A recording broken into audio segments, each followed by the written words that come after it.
আসসালামু আলাইকুম, শুভ সকাল সবাইকে। আজকে জুম্মাবার বাড়িতে আসছি। আমার দীর্ঘদিন প্রতীক্ষার পরে স্বপ্নের সেই সাফল্য শীর্ষে যেতে যাচ্ছি। আমার সেই স্বপ্নের ডুপ্লেক্স বাড়িটা নির্মাণের চলমান কাজ।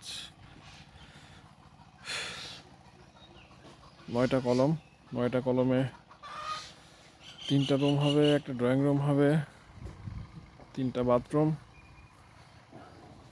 একটা কিচেন, একটা ড্রয়িং রুম, ছাদে ওঠা সিঁড়ি থাকবে, সামনে ছোট্ট একটা সুইমিং পুল করব। গ্রামের বাড়ি, অনেক টাকা যাবে, কিন্তু আমি এত টাকা একবারে দিতে পারবো না। আস্তে আস্তে করে ক্ষুদ্র ক্ষুদ্র সঞ্চয় থেকে আমি বাড়িটা বানাবো। দোয়া করবেন আমার জন্য যেন আমি সাকসেস হই। আর বাড়িটা বানাচ্ছি মূলত উদ্দেশ্য হলো একটা, আমার মেয়েটার জন্য। আমার একটা মেয়ে আছে, সবাই জানেন, সিদ্ধাতুল মুনতাহা ইরা। আমি চাই যে এই বাড়িটা আমি আমার মেয়ের নামে লিখে দিব, কারণ অন্তত মেয়েদের নিজস্ব একটা ঘর থাকা লাগে। মেয়েদের তো নিজস্ব বাড়িও থাকে না, একটা ঘর তো দূরের কথা। তা আমি চাই আমার এই বাড়িটা সম্পূর্ণ আমার মেয়ের থাকবে। যদি কখনো ফিউচারে তার শ্বশুরবাড়িতে ঝামেলা হয়, সে যেন এখানে এসে থাকতে পারে, মাথা গোজার একটা জানি ঠাঁই সেখানে পায়। দোয়া রাখবেন সবাই।